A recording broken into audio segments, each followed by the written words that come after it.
Pour mieux vous présenter l'église de la Source de Lisieux, nous sommes allés à la rencontre du pasteur Francis Dognon.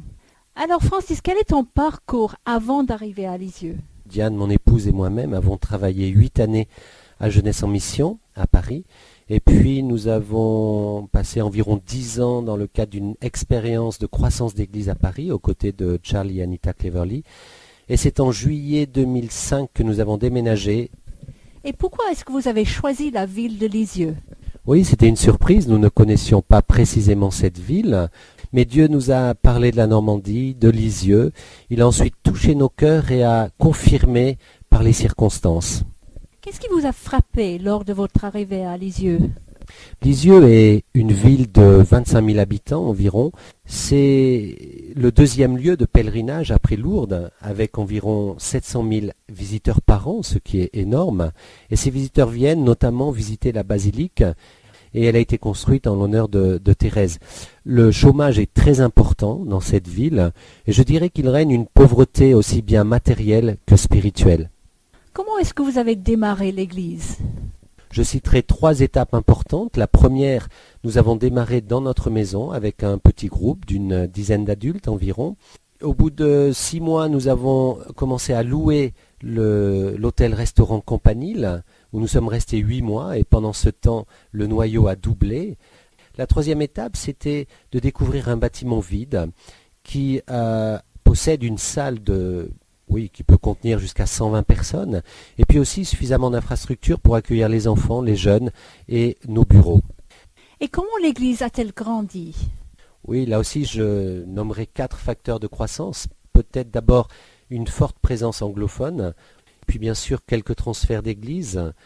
Quelques personnes proviennent de groupes œcuméniques charismatiques, et puis il y a bien sûr des conversions. Nous voyons ici Laura, avec une baignoire trop petite et un manque d'eau visible. Nous avons quand même réussi à l'immerger.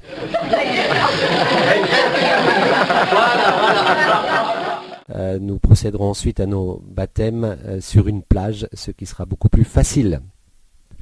Combien y a-t-il de personnes dans l'église actuellement? Actuellement, il y a 49 membres auxquels il faut ajouter une douzaine d'enfants et quelques adolescents. Quels sont les éléments essentiels pour avancer dans votre vision de l'Église? Nous axons essentiellement sur une bonne articulation entre la formation, l'adoration, la communion, l'évangélisation et le service. Qu'est-ce que tu entends par exemple, la formation? La formation est présente à tous les niveaux. Dès le départ, nous avons mis en place une équipe de ministère pour diriger l'Église. Et puis nous avons constitué une équipe de travail. Une dizaine de personnes se réunissent chaque semaine pour partager, prier, louer. Nous avons formé aussi une équipe pour encadrer Alpha. Cette équipe a aussi encadré le cours Alpha Jeune récemment.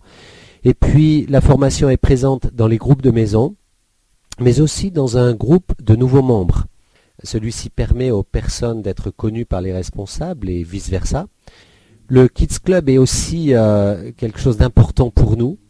Notre rêve est que les enfants apprennent sans s'ennuyer.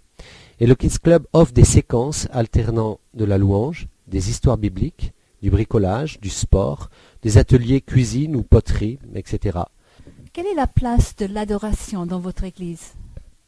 L'adoration est très importante et sous l'impulsion de Joachim qui a progressivement construit une équipe.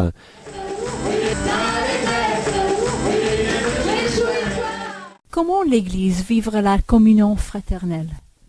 Passer du temps ensemble est quelque chose de très important, de primordial. Les personnes apprécient aussi bien les repas d'église que notre coin café, par exemple, avec les gâteaux qui est devenu inévitable. Les petits déjeuners d'hommes et de femmes sont des lieux de convivialité. Les fêtes de fin d'année, voilà, tous ces événements qui permettent de se découvrir et d'approfondir nos amitiés, sans oublier les week-ends d'église où, comme vous allez le voir, le sport peut être très très physique.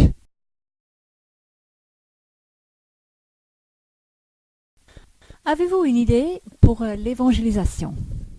Voilà, celle-ci va s'intensifier, j'espère, mais bien sûr, nous avons commencé avec les cours alpha, mais nous utilisons les sujets d'actualité. Ici, le Code da Vinci, à la sortie du film, nous avons organisé une conférence.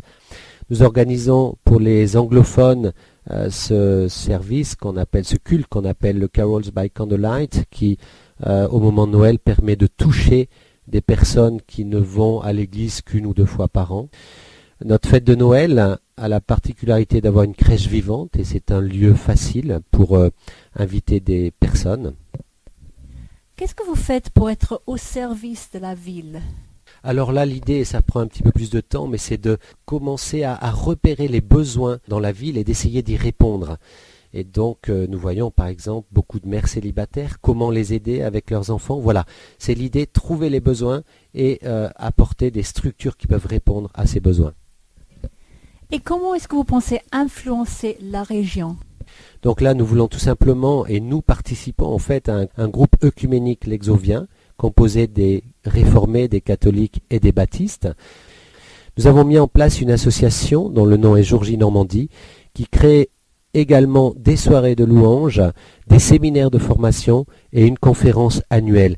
Une conférence qui a pour axe les familles et nous souhaitons donc attirer des familles puisqu'il y a des programmes dynamiques pour les enfants et pour les jeunes. Une dernière question. Est-ce que tu es encouragé par ces débuts? Oui, donc nous sommes encouragés par ces débuts, même si nous voulons rester dans l'humilité et être modestes parce qu'il y a une bataille, c'est pas toujours facile. Reconnaissant par le fait de pouvoir intégrer cette fédération baptiste, et notre prière c'est à la fois d'être une bénédiction pour la fédération baptiste et une bénédiction pour la région normande dans laquelle nous nous trouvons. Merci à vous, Francis.